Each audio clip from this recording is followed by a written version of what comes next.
अफगानिस्तान के यहाँ 3 फेमस जानवर। सबसे पहला नंबर आता है स्नो लेपर्ड। यह स्नो लेपर्ड बर्फीली जगह में पाया जाता है, जैसे कि पहाड़ी जगह हो गया, रॉकी इलाका, जैसे कि बर्फी इलाका। अफगान हॉन्ट, यह कुत्ता देखने में बहुत ही बड़ा विशाल लगता है, पर असल में ये उतना ही बड़ा विशाल है। इसकी जुल्फे इतनी मजबूत, इतनी देखने में खूबसूरत, मैं क्या ही बोलूं। तीसरा जानवर मार्कोर, यह भी एक पहाड़ी इलाका में रहता है, पर इसके सींग बहुत ही बड़े बड़े होते हैं। अफगानिस्तान की करेंसी के नाम है अफगान, जैसे कि $1 होते हैं वहाँ की 66 अफगानी।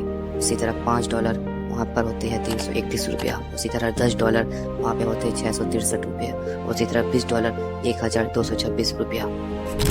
अफगानिस्तान की टाइम जोन बिल्कुल एशिया के टाइम जोन के जैसा है, जैसे कि एशिया में 24 आवर की टाइम जोन होती है, उसी तरह अफगानिस्तान के में जैसे सुबह की 6, रात की 12, सुबह की 6, उसी तरह टाइम जोन एशिया। अफगानिस्तान एक पुअर कंट्री है, रिच कंट्री। देखो मैं बताता हूँ वो कंट्री क्या है। असल में अफगानिस्तान एक गरीब कंट्री है, ये मानो या मत मानो, क्योंकि वहाँ पे तालिबान जब से आए तब से वहाँ की इकोनॉमिक सिस्टम सब कुछ चेंज हो चुकी है। कंट्री में कुछ रिवील नहीं होता, रिवील होने पर भी कुछ बताया नहीं जाता है।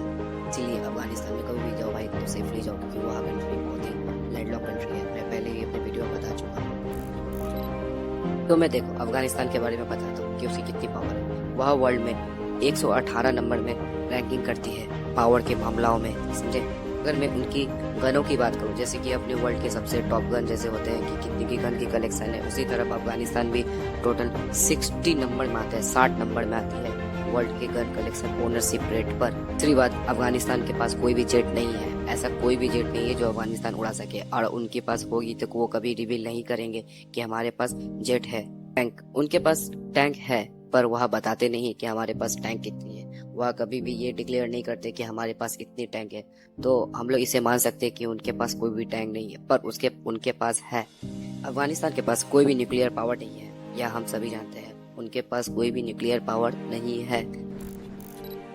अफगानिस्तान में जो कंट्री है, वह कंट्री की सिर्फ एक ही पार्टी है, वह पार्टी एक तालिबान है। तालिबान बहुत दिन से चाहती थी कि वो पूरी टेक ओवर कर ले अफगानिस्तान को, वो अब कर चुकी है। अब वहाँ पर कोई भी पॉलिटिकल पार्टी का नहीं चलती है, जैसे कि वहाँ पर पहले बहुत सारी पार्टी थी, वो सब पार्टी खत्म हो चुकी है। वहाँ पे सिर्फ एक ही पार्टी है, एक ही गवर्नमेंट है, वो है तालिबान। जैसे कि अपने नॉर्थ कोरिया के पास है किम जोंग, उसी तरह यहाँ पर भी है तालिबान। तालिबान को यहाँ पे से कोई नहीं हटा सकता, जैसे कि अब नॉर्थ कोरिया से किम जोंग को नहीं हटा सकते, उसी तरह दोनों एक ही भाई हैं।